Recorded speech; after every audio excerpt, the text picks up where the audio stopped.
Lula assina 2 decretos para incentivar trabalho de catadores de recicláveis. Ministra do Planejamento, Simone Tebet, critica gastos desnecessários e diz que o país precisa economizar para decolar. A Advocacia Geral da União pede condenação definitiva de acusados por participação nos atos golpistas de janeiro. E o maior carnaval do litoral norte de São Paulo, em Ilhabela, tem cobertura exclusiva da Rede Brasil de televisão também nesta semana. O RB Notícias da Rede Brasil está começando.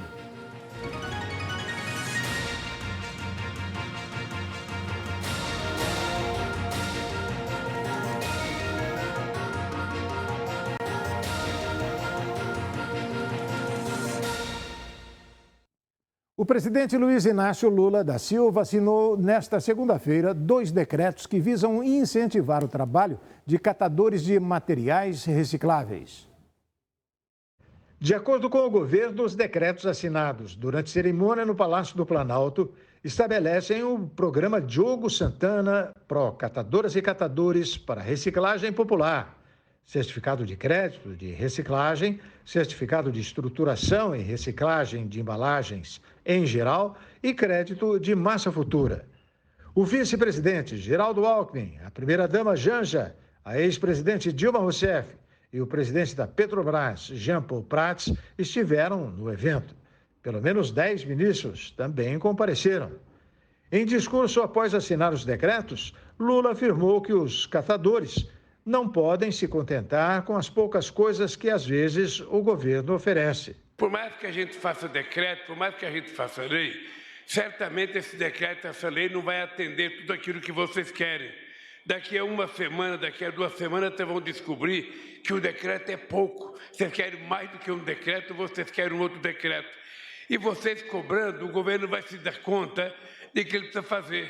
Esse é o primeiro passo de uma caminhada muito longa que nós temos que fazer para que vocês sejam transformados em cidadãos e cidadãs plenas. Uma catadora de material reciclável esteve entre os personagens que representaram o povo brasileiro na cerimônia de posse de Lula e passaram a faixa presidencial a ele, na ausência do ex-presidente Jair Bolsonaro.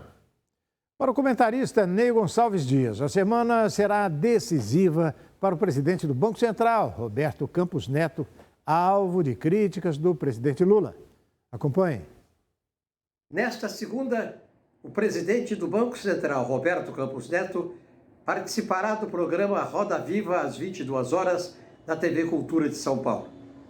Na quinta-feira, reunião do Conselho Monetário Nacional, que pode ou não alterar o cálculo de inflação no país. E sexta-feira começa o Carnaval, a maior festa popular do mundo.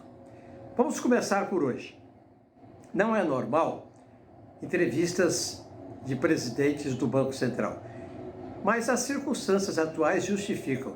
O presidente Roberto Campos Neto tem sido alvo de ataques pessoais do presidente da República, da ministra, da deputada presidente do PT, Gleisi Hoffmann, do deputado federal Boulos e da equipe de raiz do PT. Pois bem, uma crítica pessoal que não deveria ocorrer, às vezes uma crítica ideológica, pior ainda. O problema é técnico, é de economia, não é de palpite, não é de achismo. Portanto, vamos aguardar a palavra do presidente do Banco Central hoje. Na quinta-feira, nós temos a reunião do Conselho Monetário Nacional. Como se sabe, o Conselho Monetário Nacional é formado pelo ministro da Fazenda, Haddad, pela ministra Simone Tebet do Planejamento e do presidente do Banco Central, Roberto Campos Neto. Poderá ser discutido ou não a alteração do piso da inflação. Hoje, o Brasil precisa ter uma inflação de 3%. Várias pessoas, inclusive os próprios componentes do Conselho, admitem a possibilidade de subir um pouco. Por exemplo, eu tenho informação de que o Roberto Campos Neto admite aumentar para 25, ou seja, 3,25, 3,50 este piso, este fundamento da inflação? Poderá ser discutido, poderá ser aprovado ou poderá ser mantido os 3% de agora e a coisa fica lá pela frente.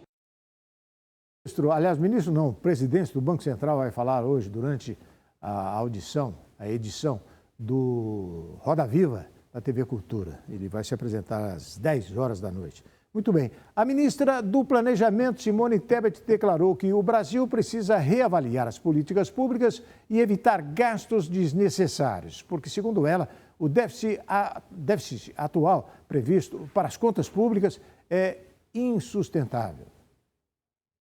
O orçamento de 2023, aprovado pelo Congresso Nacional e sancionado pelo presidente Lula, prevê autorização para que as contas públicas registrem neste ano um déficit de até 231,5 bilhões. De acordo com Fernando Haddad, que é ministro da Fazenda, o governo buscará adotar medidas para reduzir em 100 bilhões esse montante. Durante discurso no evento Agenda Econômica do Governo Federal, da Câmara Americana de Comércio para o Brasil, Simone Tebet disse que o país tem um déficit fiscal insustentável de 2% do PIB, que são 230 bilhões negativos. E isto impede o crescimento sustentável e duradouro do Brasil. Para a ministra, é preciso investir no social em linhas de financiamento e parceria público-privadas. Tebet ainda afirmou que o Brasil gasta muito e gasta mal o dinheiro público. Segundo ela, a solução é reavaliar as políticas públicas, evitar gastos desnecessários, evitar rotas de colisão, organizar as finanças do governo e modernizar o orçamento público, discutindo eventuais mudanças com órgãos do governo e com o Congresso Nacional. A Advocacia Geral da União pediu, nesta segunda-feira, que a Justiça Federal, em Brasília, condene 54 pessoas, uma associação, um sindicato e 3 empresas a ressarcirem em quase 21 milhões de reais os cofres públicos pelos atos de vandalismo que depredaram as sedes dos 3 poderes no dia 8 de janeiro. O 8 de janeiro ficou marcado negativamente na história do Brasil. Pouco mais após um mês dos atos de vandalismo que depredaram a sede dos 3 poderes, a Advocacia Geral da União pediu uma condenação de 20 milhões e 700 mil reais pelos prejuízos causados por vândalos. Dentre os culpados estão também empresas que financiaram os atos criminosos. O valor foi calculado a partir de dados apresentados pelo Supremo Tribunal Federal, Palácio do Planalto, Câmara dos Deputados e Senado Federal, alvos dos bolsonaristas radicais. Na ação, a AGU afirma que houve uma articulação prévia para a convocação de atos não pacíficos e de tomada de poder. Segundo a AGU, no regime democrático como no sistema brasileiro, contraria os costumes da democracia e a boa-fé a convocação e financiamento de um movimento ou manifestação com intento de tomada do poder. Situação essa que evidencia a ilicitude do evento ocorrido. Até o momento, 178 pessoas já foram acionadas na Justiça. Esse é o primeiro pedido de condenação definitiva após investigação dos atos golpistas. E a seguir, Jair Bolsonaro volta a criticar a atuação do governo Lula na crise humanitária dos Yanomami. O RB Notícias da Rede Brasil vai voltar daqui a pouquinho. Até já.